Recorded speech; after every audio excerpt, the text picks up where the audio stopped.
नमस्कार, आप देख रहे हैं 4 PM बिहार और मैं हूं अभिषेक मिश्रा। भारतीय जनता पार्टी को बिहार में नए सहयोगियों की जरूरत है क्योंकि सामने लालू यादव और नीतीश कुमार हैं, तेजस्वी यादव और नीतीश कुमार हैं। लालू नीतीश की दोस्ती का तिलिस्म वैसे भी भारतीय जनता पार्टी पर भारी पड़ता रहा है और भारी पड़ सकता है, इस बात की भी पूरी उम्मीद है। ऊपर से 7 दलों का महागठबंधन है, तो एक तरफ 7 दल हैं, दूसरी तरफ 2 दल हैं, भारतीय जनता पार्टी और राष्ट्रीय लोक जनशक्ति पार्टी, जो पशुपति पारस की पार्टी है। ऐसे में बीजेपी और जेडीयू की दोस्ती जब से टूटी, नीतीश कुमार ने जब से भाजपा का साथ छोड़ा है, तब से भारतीय जनता पार्टी इस कोशिश में लगी रही है कि नए सहयोगी जुड़ें।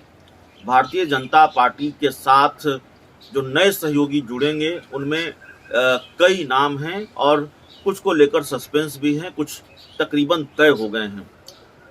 जो सीटों के फॉर्मूले को लेकर जानकारी निकलकर सामने आ रही है, वो हम आपको बताने जा रहे हैं।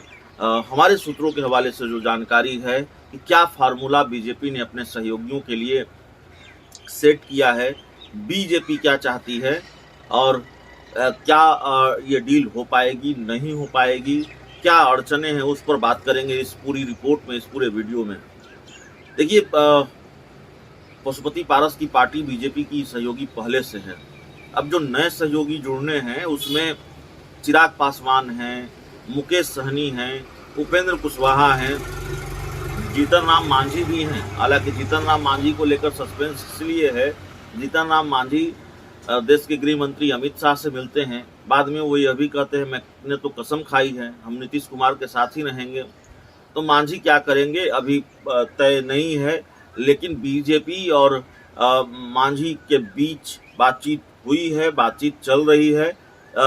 ये बात भी तकरीबन सामने आ चुकी है।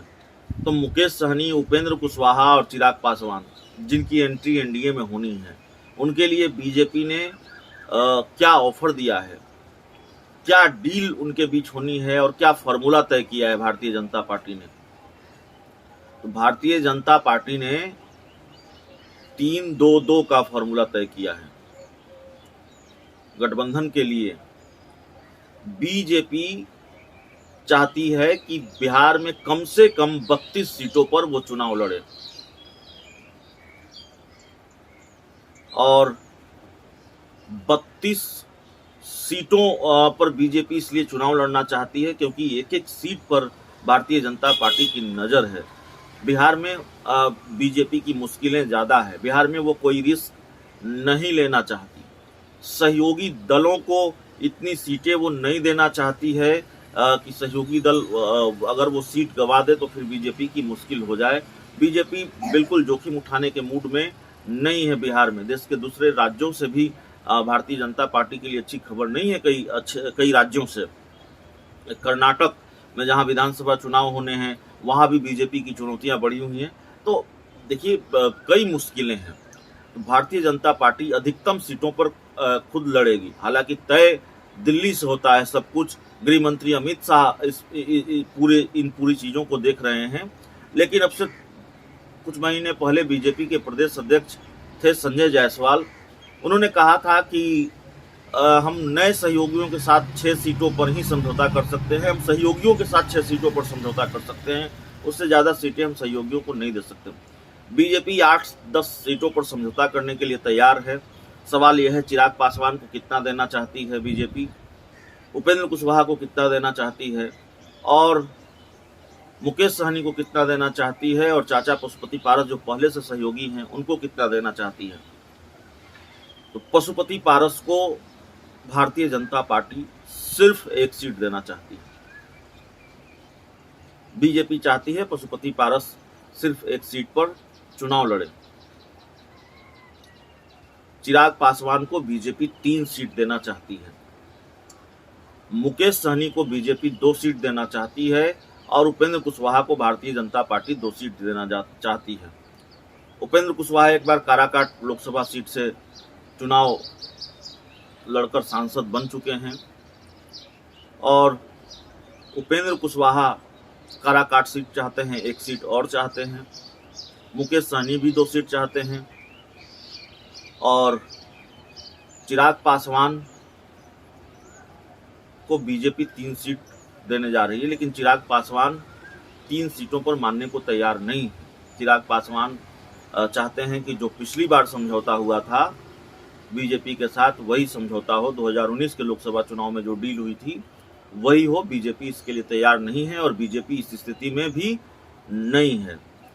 तो चिराग मानेंगे नहीं मानेंगे, लेकिन डील यही है। चाचा पशुपति पारस को 1 सीट, चिराग पासवान को 3 सीट और उपेंद्र कुशवाहा को 2 सीट, मुकेश सहनी को 2 सीट। देखिए, हम नाम नहीं बताएंगे, लेकिन भारतीय जनता पार्टी के एक बहुत बड़े नेता, बिहार में भाजपा के एक बहुत बड़े नेता, जिनकी सालों तक टूटी बोलती रही है,